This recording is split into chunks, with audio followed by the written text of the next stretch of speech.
Hello, my name's Veronica. I'm 29 years old.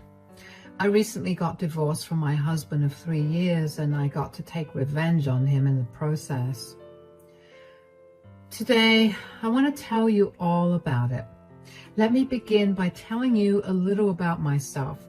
I grew up with a single mother. My mother, Jenny, got pregnant at a young age, and my father abandoned her when he found out that she was pregnant. My mom's family was not happy that my mom got pregnant, and so they kicked her out. My mom was forced to raise me all by herself with no support. She could not get a college degree because she had to drop out and take care of me. Since she had no degree, she could not get a proper job. She tried working various jobs, but the only one she could stick with was the job of a janitor. The company my mom worked with was kind enough to give her some downtime to take care of me as well, so my mom continued to work with them for many years. She never got promoted or anything, but she did get some pay raises. She worked that job for years because they paid her really well, and she could afford a lot of things for me. Of course, there were many days when we struggled a lot, but I always remember my mom finding a way to make the struggle seem less painful with her quirks. She never let me go hungry, and she made sure I got my education done. I worked hard throughout school and managed to get a scholarship that paid for half my tuition to a college in my city. Of course, I took it and paid the rest of college through the student loans. When I graduated, I found myself working at a great job where I slowly worked up the ranks until I was in a place where I was earning more money than I'd ever seen in my life. Of course, I tried my best to help my mother out financially after I got the job, but she refused to accept any help.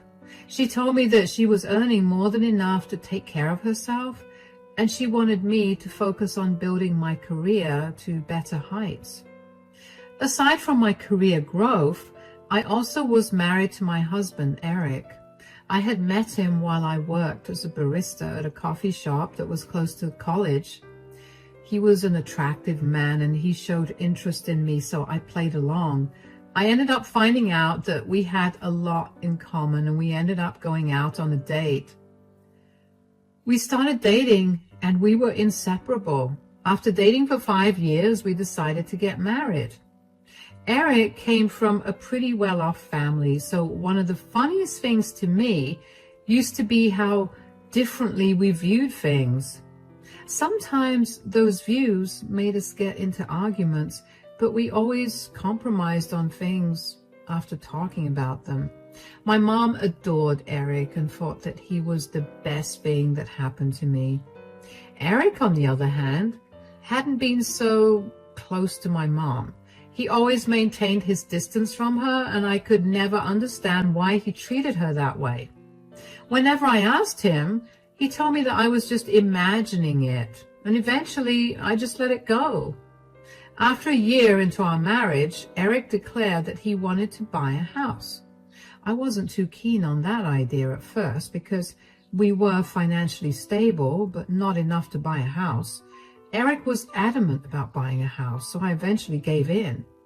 He had just enough money for the deposit of the house that we ended up liking, and he told me that he wanted the house in his name, so he'd pay for it. I tried to fight it, but Eric told me that he was doing that whether I liked it or not.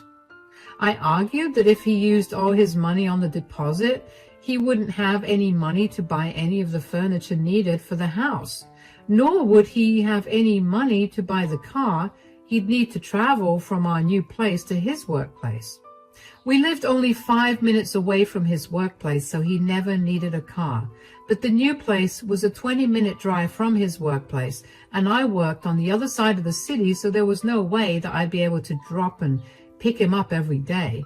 We eventually decided to go ahead with Eric buying the house in his name while I would buy everything else he needed.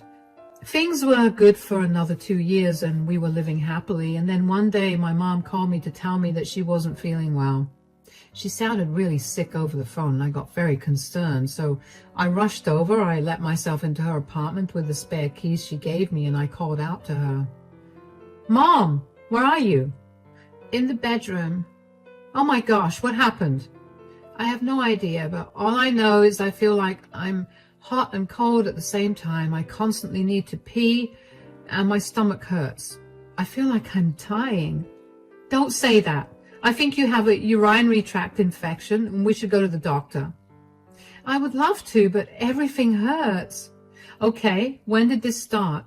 It started yesterday, but it got really bad today. Why didn't you call me yesterday? I would have immediately taken you to the doctor. I just thought I was feverish because of exhaustion and lack of sleep. Lack of sleep? You haven't been sleeping well? Why? My insomnia is back. I've been very stressed out with the bills and making ends meet. Mom, you know you can ask me for help, right? I've told you this many times. I don't want you to suffer. Sweetie, I want you to live your own life without worrying about me. I worked hard to raise you and make sure that you have a good life, and the last thing that I want is for you to end up like me. How will I end up like you? Helping me out will make you run out of your money. I couldn't save enough money for you to go to college, so I know you have those loans to pay off. You have a mortgage to pay for, and you have your own expenses. I don't want you to be financially unstable because of me. Mom, you gave me everything I've ever needed and wanted, even if that meant nothing for yourself. Helping you at worst would only mean less fun money for me, which is something I'd happily give up if that means my mother's health is good. Still, I don't want to be a burden on you. You could never be a burden. Look, let me take care of you right now. I'll run and get you some over-the-counter UTI medication to calm the symptoms down a little. When you feel a little better, we'll go to the doctor and get you some proper medication and treatment. Then you'll come to stay with me, where I'll make sure you recover properly. No, I'll stay here. I'm already troubling you like this. There's no need. Mom, respectfully, I didn't ask you if you wanted to stay with me. You're doing it. I'll be back in 15. Just hang tight. Before I could leave, Mom asked me to help her go to the bathroom because she was in too much pain to move.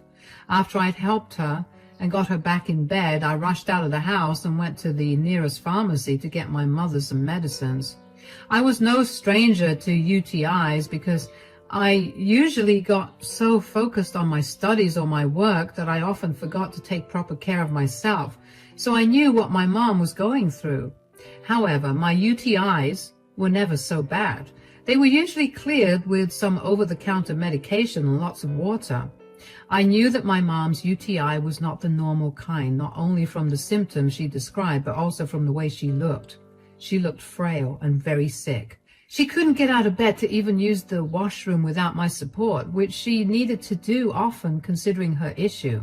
When I got back, I gave her the medication and stayed by her side for 2.5 hours before she was finally feeling better enough to go to the hospital. I tried to get her to call an ambulance, but she refused because she didn't want to pay the bill for the ambulance. I tried to tell her that I would cover it for her, but she refused. I figured it would be best for me to listen to her because, believe me when I say it was a miracle that I even managed to get her to agree to go to the hospital. At the hospital, the doctor ran several tests on her that confirmed that she had a severe UTI. She was severely dehydrated, so they hooked her up on an IV and prescribed some pretty strong medicines to help her get better. When all of that was over, I carefully took my mom back home. She tried to protest living with me again, but I was not going to listen to her. I knew my mom well enough to know that she'd not take her medications at the correct times, and that would only leave her suffering for longer. If I was there, she would get better quicker. I helped my mom settle into the guest bedroom. It was dinner time, so I reheated some leftovers to give her, and when she was done, she promptly fell asleep. I quickly whipped up some dinner for Eric and me after that and waited for him to come home from work. He finally came back half an hour later. "I'm home." Welcome home, darling. I'm so sorry I missed all of your calls and didn't read any of your texts. I was really busy with work today. I'm exhausted. Well, I have dinner ready for you. You can take a shower and then eat. Thank you. You're the best. Wait, why did you call me so many times? Oh, yeah, my mom called me today. Oh, and? She told me she wasn't feeling too well, so I went over and she looked like she was suffering. I took her to the doctor and he said that my mom had a severe UTI. He prescribed her some medication and she should be fine. Okay, that's good. Yeah, and I found out that Mom hasn't been sleeping well because of stress, and I bet that her stress led her to not take proper care of herself, which led to the urinary tract infection. I felt so bad for her, though. Yeah, well, what do you expect? She works as a janitor, so she's going to be struggling. What's that supposed to mean? I'm not trying to be offensive or anything, but come on, darling, be a little practical. Your mom barely earns minimum wage and she has a lot of loans to pay off. It's understandable that she's under a lot of stress. Yeah, I know that, but I felt really bad for her, so I invited her to stay with us until she got better. What? She got into this mess because she forgot to take care of herself, so I'm going to make sure she gets better. At least this way she has someone to monitor her, and I get to be at peace knowing she's fine. How could you just invite your mother to stay with us without asking me about it? Why do I have to ask you about it? 4 months ago, you brought your mother to stay with us for 2 entire months because she was bored with her house, and you didn't even ask me about it. I had no problem with it. My mom is genuinely sick, and I didn't think that it would be a big deal to let her stay here. It's more than a big deal. This is unacceptable. Your mom can stay here for tonight, but she has to leave tomorrow. That's not happening. Why do you have a problem with her recovering here? My problem is that your mom is a janitor. I can't allow a low-class janitor to live here. Excuse me?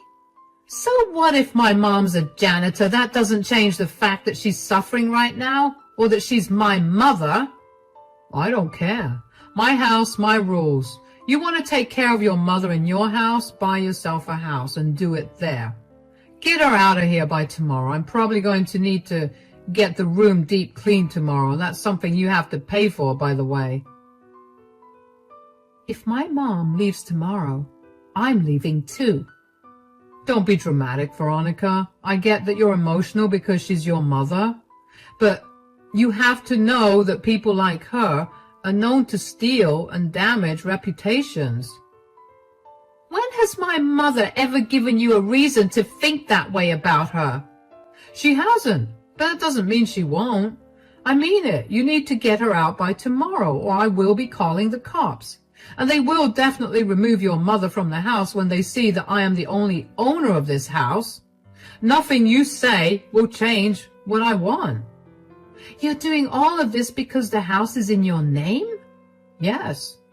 Okay, you're going to regret this. I left him standing there and I stormed up to our room. I was so angry I didn't even think to eat. Suddenly it hit me why Eric had always been treating my mother so differently. He saw her as a filthy peasant instead of my mother. He knew very well that she had struggled to raise me and how grateful I was to her for giving up on her career for me. He knew how she had been the one to push me to study hard, which helped me get to where I was. I couldn't wrap my head around how he could see my mom as anything less than a powerful woman.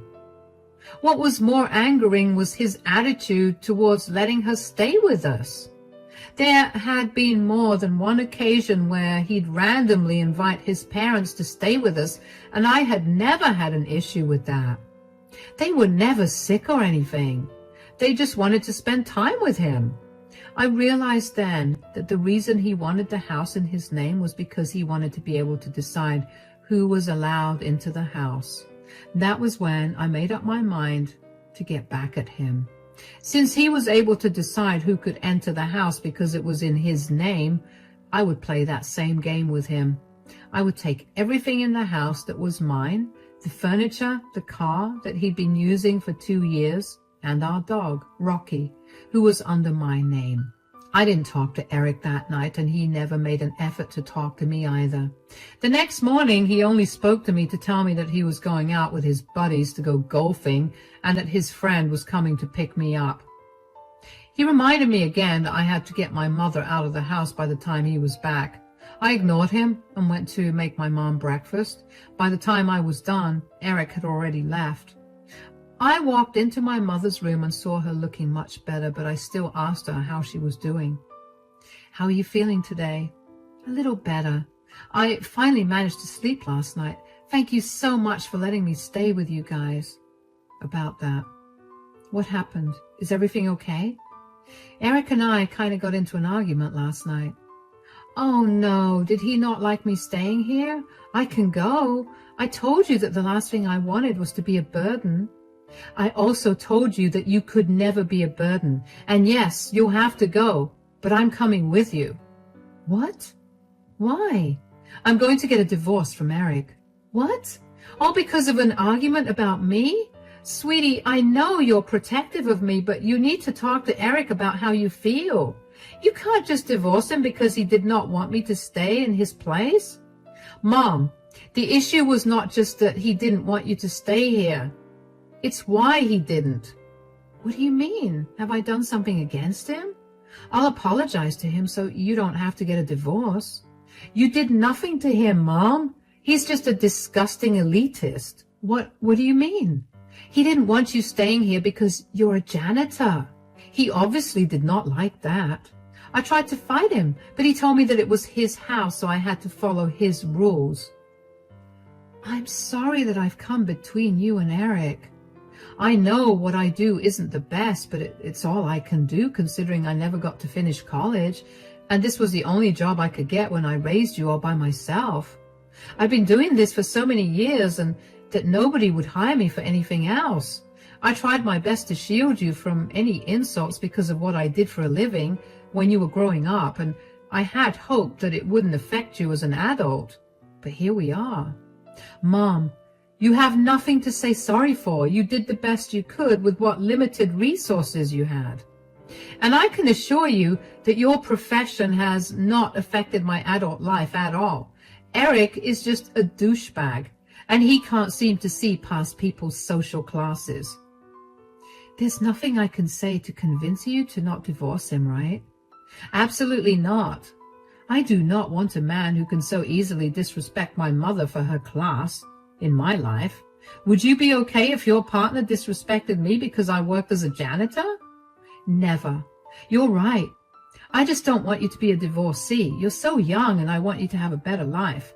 I know that what Eric said was disgusting and I was not trying to excuse it at all. In fact, I think you should do something to get back at him." "Oh, believe me, I was going to do that anyway.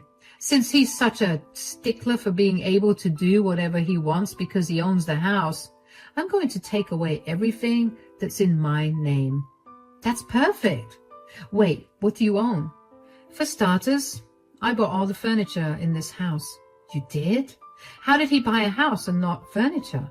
"He wanted his name to be on the deed and title, so he spent all his money on that. I had to buy the furniture because I didn't want to sleep on the floor." "Wow, he seems very irresponsible with his money." "That's not even the worst of it. The car he drives, I bought it. It's under my name. We couldn't use only my car because we work on 2 different sides of the city, and he did not want to use public transportation. I'll take that too. And lastly, Rocky is my dog, so I'm taking him too. And I'll do it when Eric is not here." "How are you going to take all of this, especially the car? Won't Eric see it?" "Today is the perfect day to do all of this. He's out golfing with his friends, and his friend came to pick him up. I'm going to drop you off at home and then get a U-Haul and take everything away." "All right. I'll ready the apartment first then." "You don't have to do that. You just rest up, okay? Let me take care of everything." I helped my mom get into the car and dropped her off at her apartment.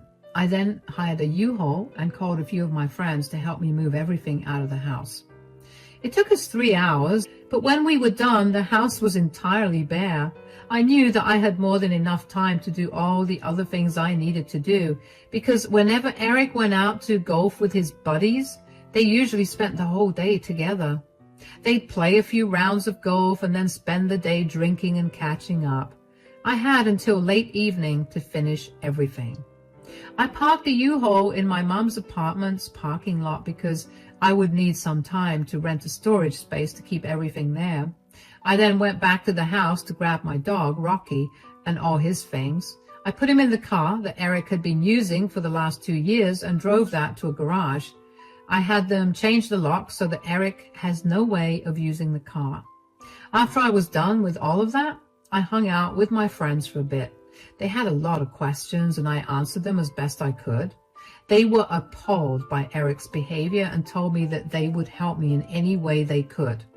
One of my friends knew a very good divorce lawyer in our city, so she gave me his contact number.